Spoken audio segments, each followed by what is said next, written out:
कुंदन लाल अपने बेटे आनंद के लिए काफ़ी वक्त से रिश्ता ढूंढ रहा था।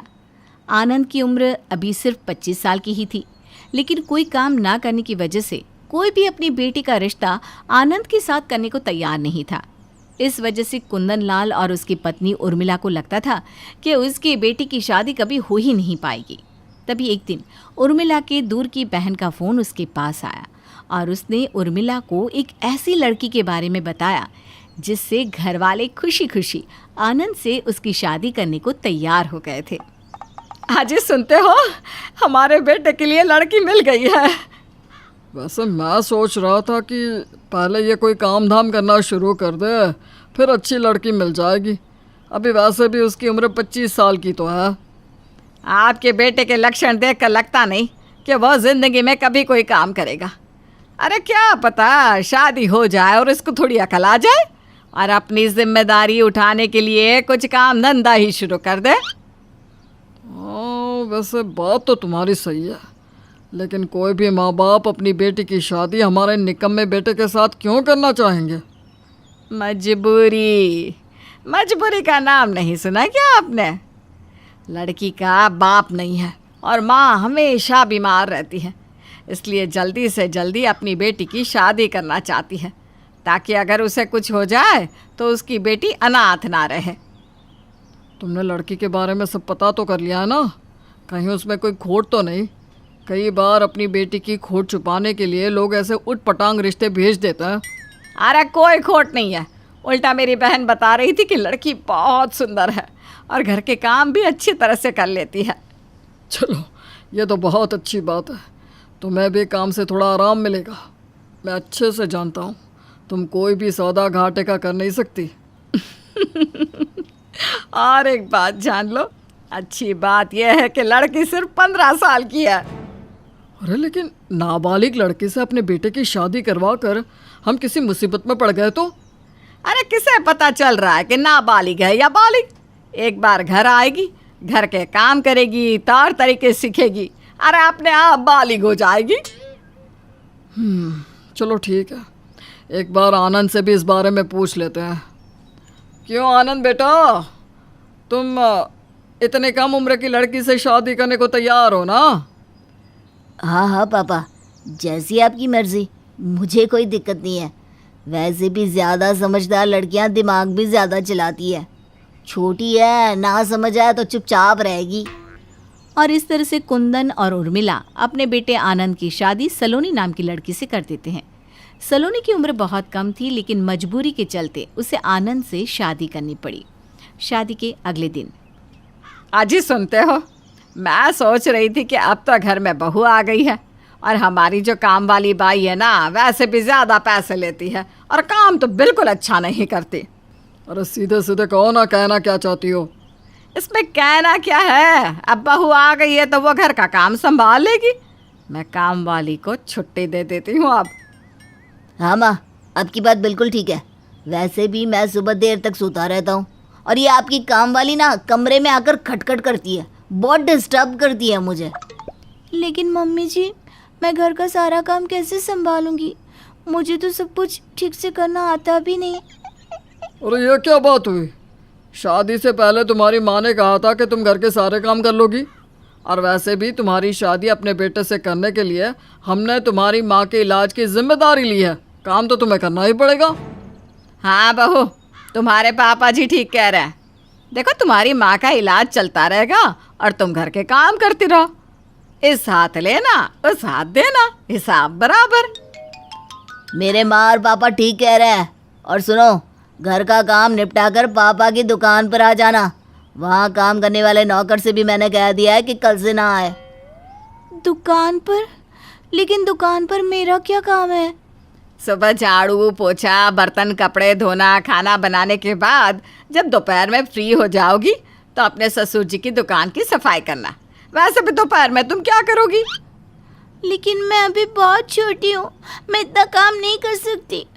मुझे भी तो कुछ देर आराम चाहिए ना। एक काम करो उर्मिला, बहू रानी को आराम करने दो। और अच्छा सुनो, वो जो बहू की माँ के इलाज के लिए पैसे भेजने थे ना, वो मत भेजना। क्या है ना इस बार दुकान कुछ ज़्यादा अच्छी नहीं चली। नहीं नहीं मम्मी जी पापा जी, मुझे माफ़ कर दीजिए, मैं सारा काम करूँगी, घर का भी और दुकान का भी, लेकिन प्लीज़ मेरी माँ का इलाज मत रुकवाओ। कुछ दिनों के बाद अच्छा सलोनी सुन, मोहल्ले पड़ोस में मेरी सारी जितनी भी सहेलियां हैं ना, उनके घर में बहुओं ने शादी के 1 साल में ही पोता पोती पैदा करके दे दिया। तू कब खुशखबरी सुना रही है? मम्मी जी, मुझे लगता है अभी बच्चा पैदा करने के लिए मेरी उम्र सही नहीं है, और वैसे भी घर के काम करके मैं काफ़ी थक जाती हूँ। थक जाती हो? क्या मतलब? अरे घर में काम कर रही हो तो उसके बदले में तुम्हें इस घर में रहने को मिल रहा है। हमने तुम्हें अपने घर की बहू बनाया, तुम्हारी माँ का इलाज करवा रहे हैं, और देखो बहू, अपनी जिम्मेदारियाँ तो तुम्हें उठानी होगी ना। जल्दी से मुझे खुशखबरी सुना दो। लेकिन मम्मी जी, मैं अभी बहुत छोटी हूँ। ठीक है बहू, एक काम करो, इस महीने अपनी माँ से मिलने मत जाना। वैसे भी वो ज़्यादा दिन जिंदा रहने वाली तो है नहीं, हम बेकार में ही उन पर अपने पैसे खर्च नहीं करेंगे। नहीं नहीं मम्मी जी, ऐसा मत करिए, आप जैसा कहेंगी मैं वैसा ही करूँगी। अपने ससुराल वालों की हरकतों से परेशान और मजबूरी में आकर सलोनी प्रेग्नेंट हो जाती है, लेकिन प्रेग्नेंट होते ही उसकी तबीयत खराब होने लगती है। अरे क्या बात है भाई, सुबह के 9 बज गए और अब तक एक कप चाय भी नहीं मिली। वही तो पापा, आज तो मैं अभी जल्दी उठ गया था, मुझे बहुत भूख लगी है। पता नहीं सलोनी कहाँ चली गई। अरे गई कहाँ है? सुबह उठकर आई थी, उसके बाद जाकर फिर से अपने कमरे में सो गई। माँ, अब आप ही जाकर उसे उठाकर लाइए ना, मुझे बहुत भूख लगी है, और पापा को भी चाय नहीं मिली है। उर्मिला सलोनी के कमरे में आती है। शर्म नहीं आती तुझे? सुबह के 9 बज रहा है और ससुराल में इतनी देर तक बहुएं कभी सोती हैं क्या? मम्मी जी, मुझे बहुत कमज़ोरी महसूस हो रही है, उठा भी नहीं जा रहा, चक्कर भी आ रहा है, बस इसीलिए यहाँ आकर लेट गई थी। अरे बिस्तर पर पड़े पड़े तो किसी को भी चक्कर आएंगे। चल अब जल्दी से उठ और हम सबके लिए चाय नाश्ता बना। मम्मी जी, मुझे सच में बहुत कमज़ोरी महसूस हो रही है। अरे मैंने कहा ना, उठकर 2 काम करेगी, चलेगी फिरेगी तो सारी कमज़ोरी दूर हो जाएगी। चल। अपनी सास के कहने पर सलोनी बड़ी मुश्किल से उठकर रसोई तक आती है और सब लोगों के लिए चाय नाश्ता बनाने लगती है। सलोनी की हालत बहुत ख़राब हो चुकी थी, वो काफ़ी कमज़ोर दिखने लगी थी और कम उम्र में प्रेग्नेंट होने की वजह से उसकी तबीयत भी ख़राब हो रही थी।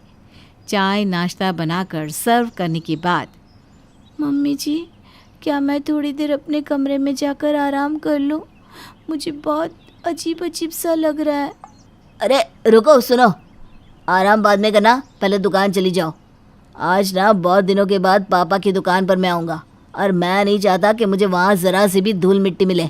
जाकर पहले ठीक से सफाई करो। लेकिन मुझे बहुत कमज़ोरी महसूस हो रही है, मुझसे ये सब नहीं होगा। एक काम करो बेटा, तुम बहू को कुछ दिन के लिए उसके मायके छोड़ाओ। अगर ये हमारी शर्त मानने को तैयार हो तो ही इसे ले आना, वरना ये और इसकी माँ दोनों आराम से वहीं रहे। नहीं पापा जी, ऐसा मत कहिए। अगर आप लोगों ने मुझे छोड़ दिया तो मेरी माँ इस दुख से ही मर जाएगी कि उसकी बेटी का घर टूट गया। मैं दुकान जाकर सफाई करने को तैयार हूँ।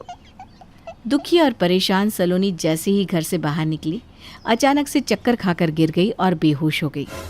मम्मी पापा, ये इसे क्या हो गया? लगता है इसकी तबीयत वाकई में बहुत ख़राब थी। अरे जल्दी करो, इसे अस्पताल लेकर जाओ, कहीं कल कुछ हो गया तो लोग हमारे ऊपर ही कलंक लगाएंगे। वो लोग उसे हॉस्पिटल लेकर जाते हैं। उसका चेकअप करने के बाद डॉक्टर बाहर आते हैं और कुंदन लाल की फैमिली से बात करते हैं। कौन है ये लड़की, और इतनी कम उम्र में ये प्रेग्नेंट कैसे है? अरे डॉक्टर साहब, आपको कोई गलत फहमी हुई है। ये लड़की नहीं है, हमारे घर की बहू है, और कोई उम्र कम नहीं है। आप मुझे बेवकूफ़ समझते हैं? लड़की नाबालिग और बहुत कमज़ोर हालत में है। ऐसा लगता है जैसे आप लोग उसे ठीक से खाने के लिए भी नहीं देते हैं। अरे नहीं नहीं डॉक्टर साहब, ऐसे तो कोई बात नहीं, वो बस अभी 19 साल की तो है हमारी बहू। क्यों आनंद? अब पापा बिल्कुल ठीक कह रहे हैं, मेरी पत्नी इतनी छोटी नहीं है। वो क्या है ना, उसे देखकर पता नहीं चलता कि उसकी उम्र कितनी होगी। लेकिन तुम्हें देखकर साफ पता चल रहा है कि तुम किस किस्म के इंसान हो। रुको, मैं अभी पुलिस को बुलाता हूँ। अरे नहीं नहीं नहीं डॉक्टर साहब, ऐसा जुल्म मत करिए। अगर आपने पुलिस को बुलाया तो हम सबको जेल में चक्की पीसनी पड़ेगी। वो तो आपको वैसे भी पीसनी पड़ेगी। एक नाबालिग बच्ची की शादी अपने बेटे से करवा कर उसे प्रेग्नेंट करके आप लोगों ने बहुत बड़ा जुर्म किया है। इसके बाद डॉक्टर पुलिस को बुलाता है और पुलिस इंस्पेक्टर सलोनी को टॉर्चर और कम उम्र की लड़की से अपने बेटे की शादी करवाने के जुर्म में उन्हें गिरफ्तार कर लेता है। सौम्या चुपचाप अपने कमरे में बैठकर रो रही थी। सौम्या की परेशानी को उसके घर में कोई नहीं समझता था। इतनी पढ़ी लिखी होने के बावजूद भी सौम्या को हर वक्त अपनी सास के ताने सुनने पड़ते थे, क्योंकि सौम्या ने अपने पति अनिल के साथ लव मैरिज की थी और इसी वजह से सौम्या की सास उसे पसंद नहीं करती थी। सौम्या कुछ भी काम करती, उसकी सास उसमें मीन मेख निकालकर हमेशा उसे उल्टा सीधा सुनाती, लेकिन सौम्या चुपचाप सब कुछ सुनती रहती। उसने कभी अपनी सास की किसी बात का पलटकर कोई जवाब नहीं दिया। क्या हुआ सौम्या? इस तरह रोने से क्या होगा? मैं क्या करूं अनिल, तुम्हारी मम्मी जब देखो तब कुछ न कुछ कहती ही रहती हैं। आखिर मैंने ऐसा क्या कर दिया? तुमसे लव मैरिज ही तो की है। मैं जानता हूँ सौम्या, मम्मी तुम्हारे साथ गलत करती है। देखो, मैं कल ही उनसे बात करता हूँ। कह दूंगा उनसे कि वो तुमसे इस तरह से बात ना करे।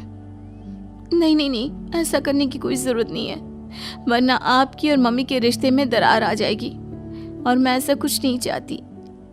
अगले दिन सौम्या, जरा इधर आना। ये देखो, फ्रिज में सब्जी 2 दिन से खराब हो रही है। तुम्हारा ध्यान कहाँ रहता है बहू? सॉरी मम्मी जी, मैं अभी ठीक कर देती हूँ। सारी मम्मी जी। कहने से क्या होगा? अरे मेरा बेटा दिन रात मेहनत करके पैसे कमाता है और तुम्हें उसकी बिल्कुल परवाह नहीं। अपने मायके से लाई हो क्या पैसे? अरे वो देता है पैसे सब्जी लाने के। आए दिन पैसे बिगाड़ती रहती है उसके। सौम्या चुपचाप सफाई करके वहां से चली जाती है। कुछ दिनों के बाद मम्मी, वो सौम्या को अपने मायके जाना था। 2 दिन के लिए उसकी मम्मी ने बुलाया है। हाँ हाँ तो जाए ना, किसने मना किया है? मैं कभी कुछ कहती हूँ क्या? वैसे भी इसकी अपनी मर्जी चलती है हर वक्त। मम्मी जी, क्या मैं अपनी माँ के घर जा सकती हूँ? मेरा मतलब, आपको कोई प्रॉब्लम तो नहीं होगी ना? अब जब अनिल ने पूछ ही लिया है, मैंने उसे परमिशन दे दी है, तो तुम इतना भला बनने की कोशिश क्यों कर रही हो? अरे जाओ जाओ जाओ। सौम्या 2 दिन के बाद अपने मायके से वापस आती है। मम्मी जी, ये मेरी माँ ने मिठाई भिजवाई है आप लोगों के लिए। अच्छा अच्छा ठीक है। और मम्मी जी, आपके लिए साड़ी लेकर आई हूँ, माँ ने दी है, कहा था आपको बहुत पसंद आएगी। बहू, तुम्हारे यहाँ ससुराल वालों के लिए ऐसी मिठाई भिजवाते हैं क्या? तुम्हारी माँ को इतनी भी अकल नहीं? अरे कुछ ढंग का रख देती, ड्राई फ्रूट रख देती, और इस तरह की साड़ी मैं बिल्कुल नहीं पहनती। इसको कहीं लेने देने में काम में ले लूंगी। ठीक है मम्मी जी, कोई बात नहीं। कुछ दिनों के बाद आजकल तो कितना भी काम कर लो, ऑफिस वालों को कोई फर्क नहीं पड़ता। अरे क्या हुआ अनिल बेटा, इतना परेशान क्यों लग रहा है? क्या बताऊं मम्मी, इस साल भी इंक्रीमेंट अच्छा नहीं हुआ। सैलरी बिल्कुल भी नहीं बढ़ी। खर्चे बढ़ते जा रहे हैं, लेकिन तनख्वाह उतनी की उतनी ही है।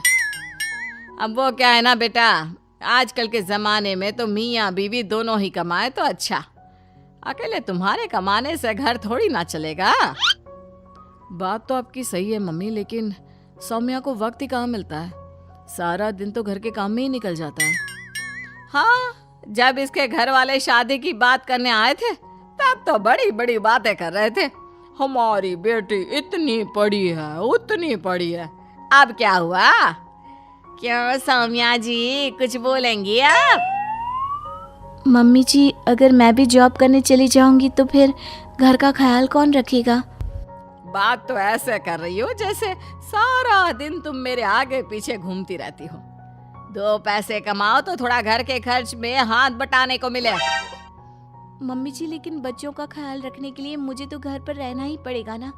अगर मैं भी नौकरी करने लगी तो मुश्किल हो जाएगी। तुम्हारे माँ बाप ने तो बड़ी बड़ी बातें बनाई थी। हमारी बेटी आपको इतनी अच्छी नौकरी मिलेगी, यह करेगी वो करेगी, क्या हुआ उन सब का? सौम्या चुपचाप अपनी सास की कड़वी बातें सुनकर रह जाती है। सौम्या की सास उसे ताने मारने का कोई भी मौका नहीं छोड़ती थी। कुछ दिनों के बाद अनिल का ट्रांसफ़र दूसरे शहर में हो गया। माँ, अब मुझे और सौम्या को दूसरे शहर जाना पड़ेगा। कुछ दिन की बात है, मैं फिर से यहीं आ जाऊंगा। हाँ हाँ बेटा, कोई बात नहीं। वैसे भी सौम्या कौन सा दिन रात मेरे पैर दबाती रहती है। कुछ दिनों के बाद अनिल और सौम्या दूसरे शहर में शिफ्ट हो जाते हैं। वहाँ जाने के बाद सौम्या की नौकरी लग जाती है। अब सौम्या भी अच्छे पैसे कमाने लगी थी। सौम्या और अनिल जब वापस अपने घर आते हैं। अरे अनिल बेटा, कुछ दिनों से तबीयत बहुत खराब रहने लगी है। अब तो बिस्तर से उठा भी नहीं जाता। मम्मी, आपको अपना ध्यान रखना चाहिए। अब देखिए ना, सौम्या की भी जॉब लग गई है, कैसे काम चलेगा?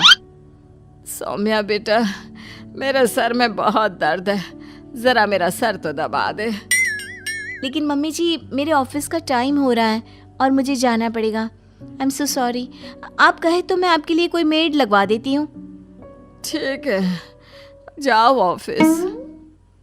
अगले दिन, मम्मी जी, आज मेरे ऑफिस में मीटिंग है, मुझे थोड़ा जल्दी जाना है, तो दोपहर का खाना आप खुद से बना लेना। एक्चुअली मैं तो शाम को भी देर से ही आऊँगी। हाँ ठीक है भाई, बना लूँगी। अब तुम नौकरी जो करती हो। कुछ दिनों के बाद सौम्या का भाई सौम्या के मायके में उससे मिलने आता है। आओ आओ बेटा, कैसे हो? तुम्हारी बहन तो नौकरी करने लगी है, इसलिए किसी की एक नहीं सुनती बेटा। अरे नहीं नहीं आंटी, ऐसी तो कोई बात नहीं हो सकती। हमारी सौम्या बहन तो बहुत समझदार है। ये मिठाई लाया था आपके लिए। अच्छा ठीक है, रख दो। मम्मी जी, ज़रा मिठाई ठीक से चेक कर लेना, आपकी पसंद की है या नहीं, और अगर नहीं है तो कोई बात नहीं, मैं ऑफिस से आते वक्त खुद के पैसों से खरीद लूँगी। ऐसा क्यों कह रही हो सौम्या? वो इसलिए क्योंकि जब भी मैं अपने मायके से कुछ लेकर आती थी, मम्मी जी को पसंद नहीं आता था। देखो अनिल, मैं अपने माँ बाप को भी इस बारे में कुछ नहीं कह सकती, क्योंकि शादी के बाद उन्हें कुछ कहना अच्छा नहीं लगता। लेकिन अब मैं पैसे कमाती हूँ, मम्मी जी को उनकी पसंद की मिठाई लाकर दे सकती हूँ। अरे नहीं नहीं बहू, ऐसी तो कोई बात नहीं है। वैसे माँ, ये तो मैंने भी महसूस किया है, आपने सौम्या को इतने सालों तक बहुत उल्टा सीधा सुनाया है। यहाँ तक कि मम्मी जी को तो मेरा किया हुआ कोई काम भी पसंद नहीं था, और इसलिए मैंने घर के सारे काम करना छोड़ दिया, ऑफिस जाकर जॉब करने लगी। आप यही तो चाहती थी ना कि मैं घर में कुछ पैसे कमा कर लेकर आऊँ। मुझसे गलती हो गई बहू। जब तुम घर में रहती थी तो जब मर्जी आए मैं तुमसे अपना सर दबा लेती थी, अपना काम करवा लेती थी, लेकिन अब तो सब कुछ मुझे ही करना पड़ता है। मम्मी जी, ऐसा ही होता है, वक्त वक्त की बात है। वैसे आपकी उल्टी सीधी बातों ने मेरी तो जिंदगी बना दी। अगर आप मुझे इतना उल्टा सीधा ना सुनाती ना, तो मैं कभी जॉब के बारे में सोचती भी नहीं, और आज इतनी सक्सेसफुल भी नहीं होती। सौम्या की सास को इस बात का एहसास हो चुका था कि उन्होंने सौम्या के साथ बहुत गलत व्यवहार किया था, लेकिन अब ये वो भी समझ चुकी थी कि सौम्या पहले की तरह बेजुबान बहू नहीं रही। अब उसने जवाब देना और बोलना सीख लिया था। बहुत अच्छी थी विद्या बहन। पूजा पाठ, घर की सफाई, काम काज करते कैसे दिन बीतता था पता ही नहीं चलता था। लेकिन फिर एक रोज, तो दो बेटों की माँ सारा दिन घर का काम करती अच्छी नहीं लगती। अरे मैं तो कहती हूँ शादी करा दो, बहुएं आएंगी तो लड़ेगी कि मम्मी जी के पैर मैं दबाऊंगी, मैं पानी दूंगी, ना मैं खाना खिलाऊंगी, और तुम फिर ठाठ करना। अरे बहुएं आएंगी, नौकरानी नहीं। वैसे भी बेटियां हो या बहुएं, घर रोशन करने आती हैं। देख रही हूँ लड़कियां, कोई अच्छी लड़की मिले तो कर दो दोनों की शादी एक साथ ही। बस फिर क्या था, पड़ोसन कुछ रिश्ते बताती है और दोनों बेटों की शादी हो जाती है। शादी के बाद, ओए देवरानी, चल चाय ला। वो क्या है ना, मैं बड़ी हूँ और बड़ी जेठानी सास से कम नहीं होती। ओए, चालबाज की सीता ना समझ लेना, समझी? गीता है अपन, चाय पिएगी, चाय रख, तेरे को तो अभी चाय पिलाती हूँ मैं। ये बोलकर वो चाय का कप पूरा जेठानी के ऊपर डाल देती है। जेठानी रोने लगती है और चिल्लाने लगती है, और फिर अरे क्या हो रहा है यहाँ? अरे बेटा, ये चाय कैसे गिरी तुम्हारे ऊपर? रुको, मैं पानी लाती हूँ। तेरे को बड़ी इसकी चिंता लग रही है। तेरे को भी बताऊं क्या? तेरे को पता भी है ये मेरे को चाय लाने को बोल रही थी। बहू, पहले तो अपनी भाषा सुधारो। ये कैसे बोलती हो तुम? इस घर में ऐसी भाषा का इस्तेमाल नहीं होगा। इस घर में, उस घर में। आप तो ऐसे बोल रही हैं जैसे 4-5 बंगलों की मालिक हो आप। अरे मुझे नहीं रहना है इस घर में, मुझे मेरा हिस्सा दे दो। हाय रे, सास तो सर पकड़ लेती है कि ये क्या हो रहा है। जुम्मा 5 दिन हुए हैं बहुओं को घर आए और शुरू हो गया दोनों का नाटक। तभी बेटों की भी एंट्री होती है। यार छोटे, तू ना अपनी बाइक नहीं ले ले। क्या है कि तेरे लिए वेट करना पड़ता है और मुझे घर आने की जल्दी होती है। अब पहले जैसी बात नहीं है ना, शादीशुदा हूँ मैं, बीवी इंतज़ार करती है मेरी। वाह भैया, मैं बाइक ले लूँ। ले तो रहा था, आपने महंगी बाइक लेने के चक्कर में मेरी बाइक के पैसे भी अपनी बाइक में लगवा दिए। अब मुझसे बोल रहे हैं कि मैं बाइक ले लूँ। हाँ तो ले लेंगे ना रे अपन। इसको बोल पैसे वापस कर दे। क्यों रे सासू, बोलती काहे को नहीं रे तू? आय हाय, पैसे वापस कर दो? अरे भूल गए, जब 3 साल पहले तुमको हैजा हुआ था, 5 दिन अस्पताल में पड़े थे, तो कौन दे रहा था इलाज का पैसा? याद भी है कितना खर्चा हुआ था? सास हैरान हो जाती है कि जिस घर में उसने अपने बेटों को राम और लक्ष्मण के रूप में रखा, उस घर में ये क्या हो रहा है। हाँ बहू, लेकिन तुम लोगों को तो आए हफ्ता नहीं हुआ और सालों का हिसाब कर रही हो। देखो बेटो, तुम लोग अपना प्यार कम मत करो, समझे? कल को कोई खड़ा नहीं होगा तुम लोगों के लिए, लेकिन भाई हमेशा भाई के लिए खड़ा रहता है। आय हाय, दिख रहा है कितना खड़ा है। अरे 2 मिनट वेट तो नहीं कर सकता? पास में ऑफिस है इनका, फिर भी कह रही है भाई खड़ा होगा। अरे जो आज ना खड़ा हुआ वो और कभी क्या खड़ा होगा? अरे रहने दो, सालों साल से खड़े हो रहे हैं। अब शादी हो गई है, खुद की भी जिंदगी है, बस तुम्हारी ही देखते रहे। क्यों जी? सास देख रही होती है कि घर में लड़ाई झगड़े का माहौल होता है, लेकिन वो समझ नहीं पाती कि ये क्या हो रहा है। कहाँ परवरिश में कमी रह गई जो राम लक्ष्मण जैसे भाई लड़ने लगे। खैर, कुछ दिन बीतते हैं कि अचानक घर में ज़ोर ज़ोर से हंसने की आवाज़ आती है। देवरानी और सास बाहर आती हैं तो देखती हैं कि जेठानी की माँ बैठी होती है और दोनों हंस रहे होते हैं। अच्छा, तो दामाद जी ये बोल रहे थे कि तुम अपनी मम्मी को बुला लो। लो मैं आ गई और अब मैं कहीं नहीं जाऊंगी बस। अरे ज़रूरत भी क्या है माँ कहीं जाने की? वैसे भी भाई और भाभी इस लायक है नहीं कि वो आपको साथ रख सके। यहाँ रहिए, देखिए कितना मज़ा आता है। सास देवरानी को देखती है कि ये क्या हो रहा है। अपन को काय को देख रही लिए? इनको देख, माँ को लाके सर पर बिठा दिया। अरे ये क्या बात हो गई? ससुराल को मायका बना कर रखा है। अरे इसकी माँ का खाना कौन बनाएगा रे? खुद का तो बनता नहीं खुद से। जेठानी देवरानी की बात सुन लेती है। मैं, हम और सब बनाएंगे एक दूसरे का खाना। क्यों? 2 दिन के लिए तुम्हारी बहन आई थी तो कैसे चाट के खा रही थी मेरे हाथ का बना खाना, भूल गई क्या? नमस्ते बहन जी, कैसे आना हुआ? आना तो हो ही गया रे।